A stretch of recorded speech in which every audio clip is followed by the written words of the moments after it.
Hello guys, how are you? I'm Hardeep Singh. Welcome back to your own YouTube channel. IELTS updates and recent exams. For more updates related to recent IELTS exam writing test topics, listening, reading, practice test, and speaking, you can guesswork. Please guys participate in everyday listening and reading practice test to achieve your desired band score in your actual IELTS exam. Please hit the like and subscribe button. Press the bell icon for the upcoming notifications. Don't forget like, subscribe and share my YouTube channel and my Facebook page, IELTS updates and recent exams. Part 1. You will hear a woman calling an online fashion company. First, you have some time to look at questions 1 to 5.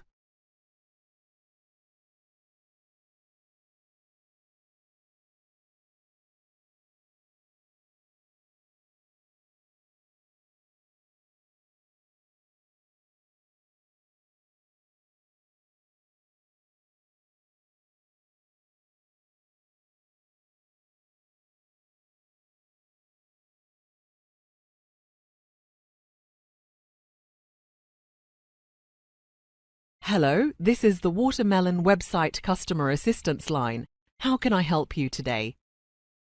Hello, I bought a pair of shoes online, but they are the wrong size and I'd like to return them. Can I have your name, please? Yes, it's Jennifer William. That's William with no S? Thank you. Do you have an order number? Where do I find that? It's under your address at the top of the page. Oh, yes, the number in bold. It's ON. Oh, I suppose that stands for order number? 99800? So that was 99800, correct? Yes, when the shoes came, they were the size that I ordered, but they are just too small to get on my feet. What day were the shoes delivered? Last week sometime. I just hadn't had a chance to open the package. It's been sitting in my front hall since then. I think it was Wednesday that they arrived. No, it was Thursday. I remember because I only worked a half day that day. So, would you like to return them and cancel the order, or would you like to return this pair and order them in a larger size? If I order another size, will I have to pay for delivery again? No, it's included in the original shipment price of £7. Great, okay. I'll try the next size then. These were size 37 in black, so can you send me the same pair in a 38? What was the name of the model of the shoes? They are called Molly, M-O-L-L-Y. They are flat-heeled ankle shoes with a zip on the side. Oh yes, they are lovely. I have a pair myself. They are so comfortable. Unfortunately, we no longer have any in a 38 in black. I'm afraid you will have to order them in another colour. We still have them in green, navy, red and natural tan. Is the tan light or dark in colour? I don't want light tan shoes for the winter. They are quite light, I'm afraid. Perhaps... I'll take the navy ones then. Before you listen to the rest of the conversation, you have some time to look at questions 6 to 10.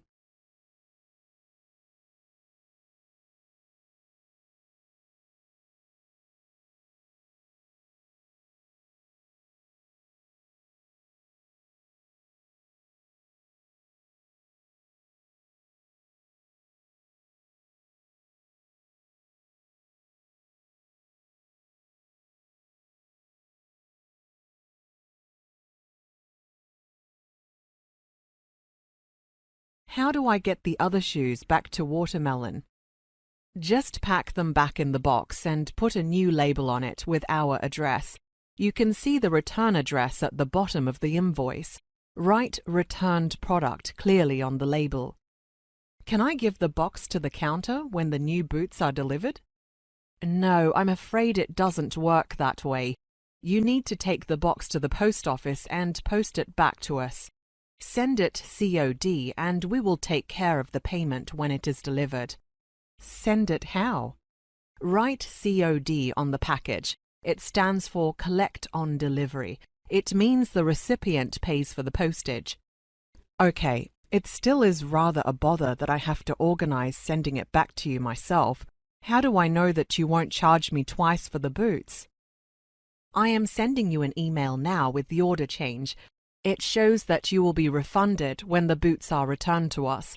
So for the moment, your credit card will show 2 separate payments, but the first one will be reimbursed. Can I just check your delivery address again? Actually, can I change the delivery address to where I work? I'll give you that address, but make sure you write reception on the delivery note. Then I can pick it up from there. Certainly, reception. What is the address? The company name is Jackson and Partners Accountants, and the address is 23 Beacon Street, Southport. The postcode is PR8 19Q. Can you spell the street name for me, please? Is it Bacon? No, it's Beacon. Beacon. Okay, thank you. While I have you here, the matching belt to these boots is currently on sale. It's in the same navy leather and the buckle is silver like the studs on the boots. It's rather nice. Would you be interested in adding it to your order? I'm afraid I never wear them, so even at a discount like that, it still wouldn't be worth it to me. All right, now I've just sent you the email about your change of order and address, and the boots will be dispatched today. You should receive them later this week. Thank you for calling Watermelon. Thank you, and goodbye. That is the end of part 1. You now have half a minute to check your answers.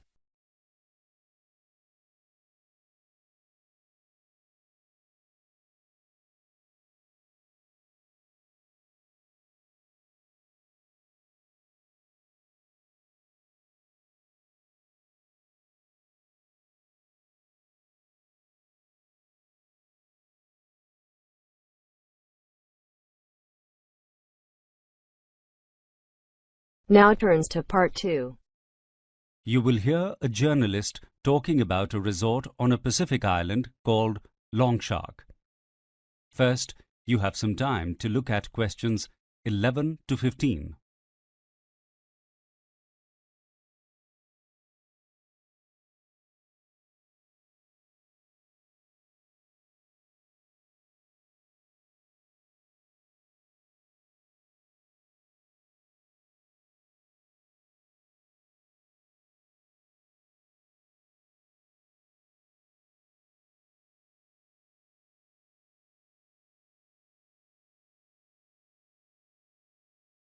On a tiny island in the middle of the Pacific Ocean is the Longshark Resort. The island itself is only a 7-kilometer walk around its cliffs and beaches and gets its name from the shark-like shape it has when seen from the air. Not that many people get to see it from the air, as access is only by boat from the Tahiti Islands, 3 hours away. It's not even on any maps. The upmarket resort has space for only 26 guests at a time, and they are required to stay for at least 2 weeks. The island is quite the secret and does absolutely no publicity to attract customers. Longshark is fully booked for a year in advance, purely through word of mouth. The Polynesian people of the island who run the resort refuse to do interviews, so the only information I have been able to get is from people who have actually stayed there, wondering what the great mystery of the island was. I put out word online that I was trying to find people who had been guests who could give me some information. The couple I finally tracked down had stayed there recently, but asked to remain anonymous as they want to return there. They were worried that they might be refused if word got out they were talking to a journalist about the island. So what is the big deal? There are hundreds of similar islands with fancy resorts across the Pacific. What makes this one so special? Well, according to the people I talked to, nothing really. just the fact that it is so exclusive and secretive. Mark and Susie, not their real names, said that it was just wonderful to be completely cut off from the world. Before you hear the rest of the conversation, you have some time to look at questions 16 to 20.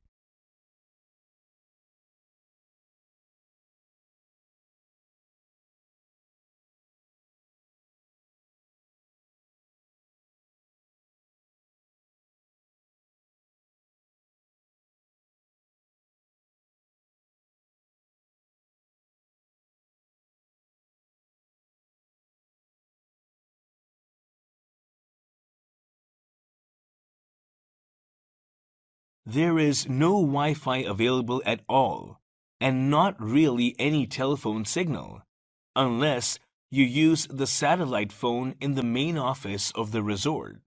And apparently, this is only allowed if there is a medical emergency. There is no television or newspapers and no radio. The resort is quite luxurious, with a top-class restaurant, breakfast delivered to rooms, and day spa facilities that are all included in the price of your stay. The island's boat goes to and from Tahiti every day for supplies, but guests are not allowed to do day trips. They can only use the boat to arrive and leave. Guests on the island are cared for in every way, but in complete isolation from the world. Susie told me she chatted with quite a few famous people, but after a few days, her interest in star spotting evaporated as she relaxed on the beach or went snorkeling in the bay. The bay is surrounded by a coral reef with a pod of dolphins that visit daily, no less, and swim with the guests. I was starting to see the charms of this place, but I still didn't completely get it. There must have been something else they weren't telling me. Susie said it was impossible to explain, and that perhaps the island wouldn't have had the same effect 20 years ago, but now it was rare to find anywhere on the planet that was completely cut off from everything. Both of them work in high finance, and their phones are never off when they are at home. Mark said the first couple of days he felt guilty that none of his clients were able to contact him, and he even made an attempt to use the phone in the main office, but they said no. He said he would never normally have booked to stay in a place for such a length of time, and added that he now understood why the hotel made people stay that long, because it had taken him quite a few days to shake off the world and completely relax. Susie said she understood that this probably wasn't the holiday for everyone. She wouldn't tell me how much it cost, but I can imagine it must have been extremely expensive, possibly 2 years' salary for an average person. I can't see myself ever being able to afford something like that, and the only similar thing I can imagine is being out in the middle of the desert or in a forest somewhere. I think Long Shark is different though, because it is the combination of safety, luxury, and isolation that makes it so popular with the lucky few who can manage to get a reservation. That is the end of part 2. You now have half a minute to check your answers.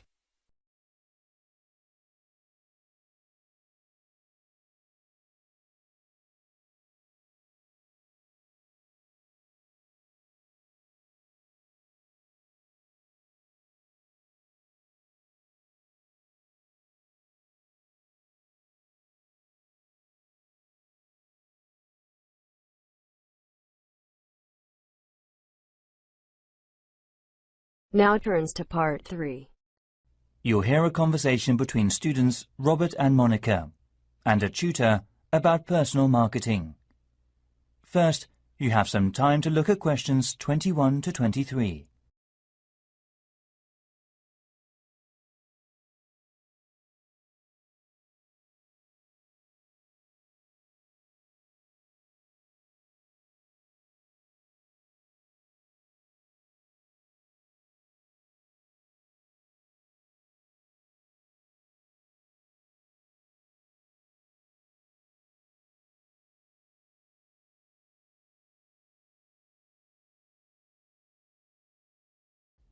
Now listen carefully and answer the questions 21 to 23. You've been looking at different styles of personal marketing in small companies and the workplace in the UK. So how's the coursework going, Robert? Well, I've been looking at why some people decide to run their own business. Market research shows that personal management is a critical area. When you think about any small business, it is usually a family business. They are also trained and developed as a group. Of course, they may have different ideas, but these ideas are based on their experiences and education. So it is critical that all members are able to brainstorm with each other. So what do you think about differences of opinion in the workplace? I think that there are many reasons why this can occur. The research particularly focuses on personality managing within a small company. Actually, it clearly shows the difference between men and women in terms of their methods and solutions at work. Right. So, did you research the effects of family members working together within a small company? Of course I did. One advantage of this is being able to share thoughts and ideas with others in a way that stimulates the mind and helps save money. However, unfortunately, each new idea can cause controversy between employees and cause problems in marketing and management. Before you hear the rest of the conversation, you have some time to look at the questions 24 to 30.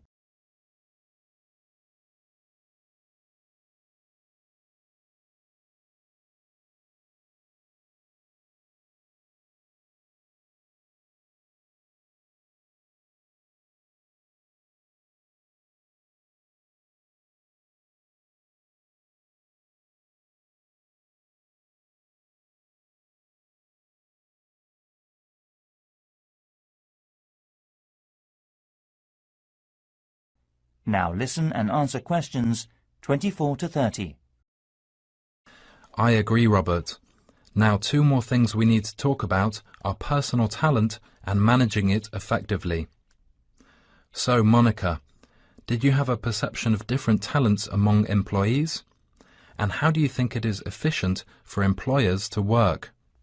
In my case, teamwork is emphasised in the workplace, so the personal skills of employees can often be overlooked.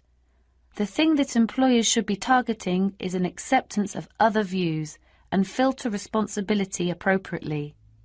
That's right, Monica. However, unfortunately, many top managers think it is too difficult to make a unit when all employees' ideas are put together. I see. That should be the case, but I think one of the hardest tasks for employers is considering the wants and needs of each employee, such as finding ways of cooperating, compromising, and sometimes persuading the employees when they don't accept the target.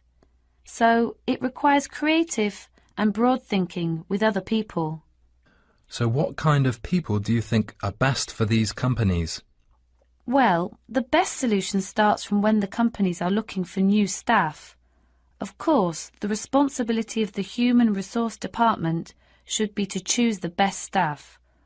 Also, they have to learn and research personal management and psychological tests with confirmation of qualifications. It's so essential for them. So, how about if the best team members are overestimated? No, they're not overestimated. You just need to learn steadily if you're working in an organisation. Right. So, how should managers cope with this situation? It's a carrot and stick. If all employees are following the rules and policies of the company, a manager may give them an incentive in order to save time and costs. Also, the incentive can be either a working condition they want to change or money. Great. It's your turn, Robert. How important is it for a manager to be a good performer? Managing CEO means not only sharing all employees' thoughts, but also understanding the culture of the organization. Actually, there needs to be a balance between creative minds and personal decisions during working time. Exactly. Well done, Robert. Thank you, sir. Clearly, sometimes it is hard for the managing CEO to control the system. For instance, they should manage the changes in the workplace caused by crisis or loss with caution. Right. Sometimes certain situations cause problems for the future management of the company. Do you follow me, Robert? Yes, I do. Actually, I have one more thing to say about high stress levels in the workplace. It takes time for a balance to be found between employers and employees. That's a very interesting idea. So, let's move on and talk about the marketing mix. That is the end of part 3. You now have half a minute to check your answers.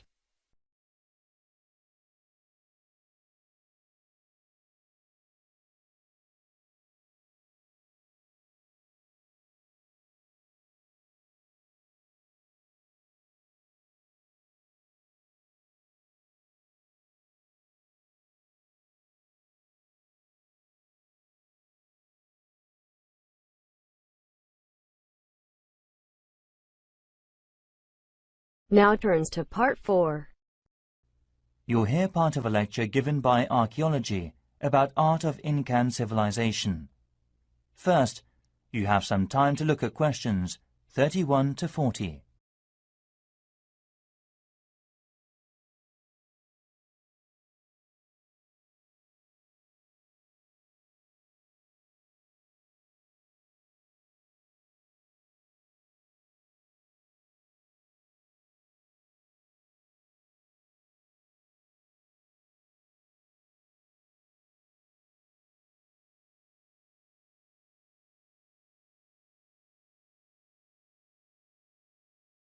Now listen carefully and answer the questions 31 to 40.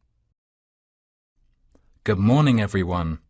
The first workshop is in preparation for our anthropological fieldwork in the Incan civilization of South America.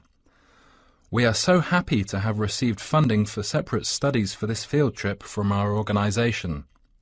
So I shall expect over 90% attendance from you. In this workshop, I'm going to begin by offering a brief introduction to contemporary studies on wall painting, and in the second part, I'm going to show some examples of fieldwork, so please listen carefully. I'm going to focus on interpretations of wall painting art in Peru. Fortunately, we are going to explain an area where you can find some of the most critical sites in the world. And I deeply hope to show you how they were made. This is the first and most important chapter we must study. In Peru there are both engravings and paintings. Many of the engravings show totemism, and most historians tend to think that the purpose of these was complicated and mixed. This wall art was like a museum guidebook with pictures to teach students about the artworks. They represent nature, sun, moon, wind, water, fire, and so forth. However, there were several mysteries. When you first see a typical Inca engraving or painting, you can see that the traps are sophisticated. There are tracks for the movement of nature. Today we'll learn how to make tracking. Now, there are two more things to consider. Why are some of the engravings of natural phenomenon very delicate but clearly ideological and others realistic? Another mystery is some of the realistic natural phenomenon that's in the engravings. For instance, some have god faces. Many researchers now think that these are pictures that were engraved by the craft masters. They believed they could use the providence of nature they had drawn so the hunters could then mimic them for prosperity. Most historians thought that the visitors looked at the wall paintings to understand their origins and solve the puzzles of the art and culture of the pictures. Now many scholars believe that the wall art was more about enchantment, and we'll learn more about them next session. In the third part of the workshop, I'd like to explain some of the implications of our explored prehistoric site and understanding the wall arts. We're going to visit lots of sites related to them. The single largest problem at these sites is visitors unintentionally touching and scratching the wall paintings. Whenever you go over to a site in Inca, you'll learn and conserve many things made from the Incas because they are of good value to prehistoric research. Through the field trip, these visitors are able to get an educational experience. And there are some essential rules to show you. There are traps that can happen suddenly and are very dangerous. Actually, they were a safeguard against enemies. So you should always follow the information board in the forest with a local tour guide. So, how are we going to feel the wall painting in our field trip? Don't forget, no touching, just leave it. The wall painting is fragile, and it is also a part of Peruvian heritage and a national treasure. This lesson is joining with a local community on the site. They run a special course and a trip around the historical site once a month. Obviously, scratching or touching on the wall paintings can destroy in a moment what has lasted for thousands of years of Incan civilization. Please try to be extra careful and look out for your mates. Look carefully everywhere. And lastly, please don't move any old materials to take a picture. Well, that's about all I want to say, but if you have any questions, please ask them now. Right. Do you have any questions so far? That is the end of part 4. You now have half a minute to check your answers. So guys, don't forget like, subscribe and share my YouTube channel and my Facebook page, IELTS updates and recent exams. For more updates related to recent IELTS exam writing test topics, listening, reading, practice test and speaking, you get guesswork. Please guys, participate in everyday new IELTS listening and reading practice tests to achieve your desired band score in your actual IELTS exam. For more IELTS material, visit my official website www.ieltsupdatesandrecentexams.com. The link is given below in the description. If you need PDF files of latest IELTS material, then please join my Telegram channel. So guys, please write your score below the comment section. Again, thanks for listening. God bless you all guys. Stay tuned, stay safe.